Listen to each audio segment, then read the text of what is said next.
Hello बच्चों, Manjhi educational academy पे आप सभी का स्वागत है। इस वीडियो में हम इकोनॉमिक्स का फोर्थ चैप्टर वैश्वीकरण और भारतीय अर्थव्यवस्था को समझने की कोशिश करेंगे।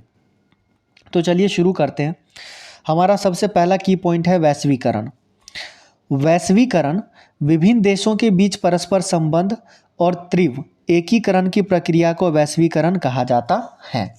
वैश्वीकरण के अंतर्गत हम दो देशों के बीच में वस्तुओं का, सेवाओं का या फिर संस्कृतियों का आदान प्रदान करते हैं। इसे ही हम क्या कहते हैं? वैश्वीकरण कहते हैं। हमारा अगला पॉइंट है उदारीकरण। उदारीकरण का मतलब क्या होता है कि सरकार द्वारा अवरोधों और प्रतिबंधों को हटाने की प्रक्रिया उदारीकरण कहलाता है। इसका मतलब ये हो जाता है कि सरकार जो है अपने देश के अंतर्गत अवरोध और प्रतिबंध को हटा देते हैं ताकि दूसरे देश के व्यक्ति उस देश के अंदर आकर के आसानी से वाणिज्य और व्यापार कर सके। इस प्रक्रिया को हम उदारीकरण कहते हैं। हमारा अगला की पॉइंट है निजीकरण। तो निजीकरण क्या होता है? सार्वजनिक क्षेत्रों की कंपनियों को चरणबद्ध तरीके से निजी क्षेत्र में बेचना निजीकरण कहलाता है। जो सरकारी कंपनियां होती हैं उसको यदि आप प्राइवेट या किसी निजी व्यक्ति के हाथों में बेच रहे हैं तो उसे हम क्या बोलेंगे? निजीकरण बोलेंगे। जैसे वर्तमान में अभी हमारे रेलवे का निजीकरण हो रहा है। हमारा अगला पॉइंट है बहुराष्ट्रीय कंपनियां। बहुराष्ट्रीय कंपनियां क्या होती हैं? तो वह कंपनी जो एक से अधिक देशों में उत्पादन नियंत्रण रखती है उसे हम क्या बोलते हैं? तो बहुराष्ट्रीय कंपनियां बोलते हैं।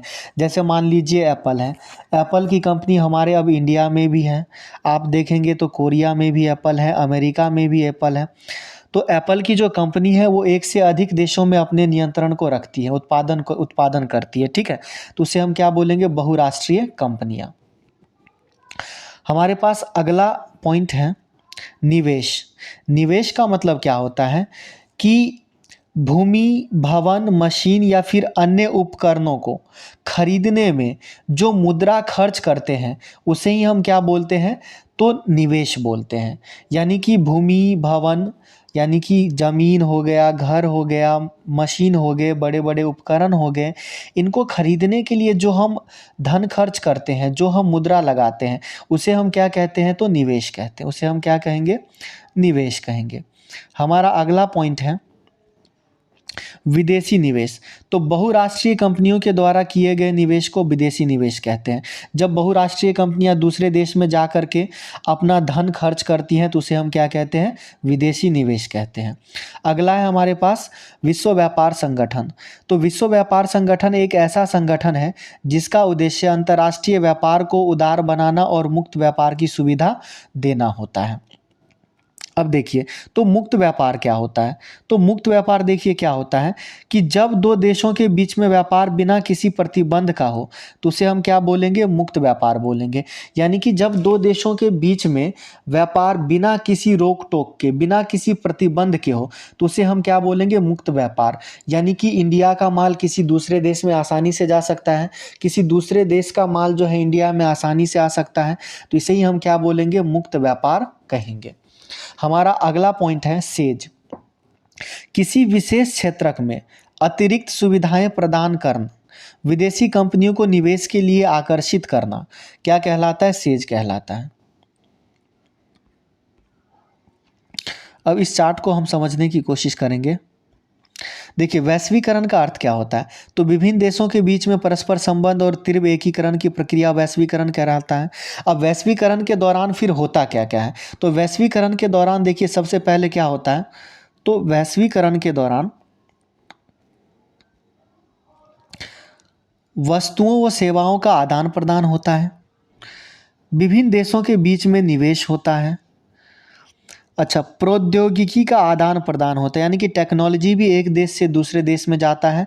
और चौथा पॉइंट हमारे पास क्या है? अंतर्देशीय उत्पादन होता है। तो वैश्वीकरण के दौरान हम वस्तुओं और सेवाओं का आदान प्रदान करते हैं, विभिन्न देशों के बीच में निवेश होता है, प्रौद्योगिकी यानी कि टेक्नोलॉजी का आदान प्रदान होता है एक देश से दूसरे देशों के बीच में, और अंतर्देशीय उत्पादन होता है, यानी कि किसी दूसरे देश में जाकर के हम वस्तुओं का उत्पादन करते हैं। अब देखिए, अंतर्देशीय उत्पादन के क्या फायदे हुए हैं? तो अंतर्देशीय उत्पादन के पहले क्या होता था कि मुख्य उत्पादन जो है मुख्यतः देश की सीमा के भीतर में ही होता था।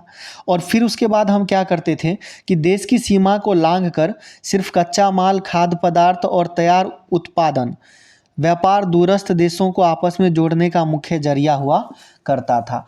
यानी कि किसी एक देश में ही उन वस्तुओं या सेवाओं का उत्पादन करके हम दूसरे देश में भेजा करते थे।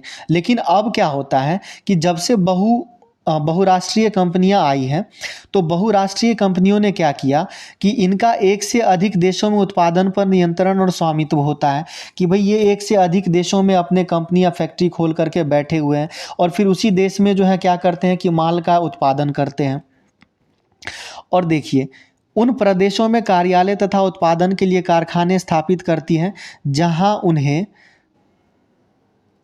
सस्ता एवं अच्छा संसाधन मिलता है। तो देखिए यहाँ पर एक पॉइंट ये बनता है हमारे पास कि बहुराष्ट्रीय कंपनियां जो हैं वो किन देशों को चुनती हैं। तो बहुराष्ट्रीय कंपनियां ऐसे देशों को चुनती हैं जहां पर कच्चे माल जो होते हैं वो प्रचुर मात्रा में उपलब्ध होना चाहिए। दूसरा, सस्ते और कुशल श्रमिक उपलब्ध होना चाहिए। सस्ता से सस्ता मजदूर होना चाहिए और कुशल श्रमिक उपलब्ध होना चाहिए। और तीसरा चीज़ ये लोग क्या देखते हैं कि परिवहन की सुविधा भी अच्छी तरीके से हमारे पास होना चाहिए। तो इन 3 चीज़ों को देख करके जो बहुराष्ट्रीय कंपनियां हैं किसी देश में अपने फैक्ट्री को या अपने कंपनी को स्थापित करना चाहती हैं। ठीक है दोस्तों, मिलते हैं अगली वीडियो में, तब तक के लिए जय हिंद।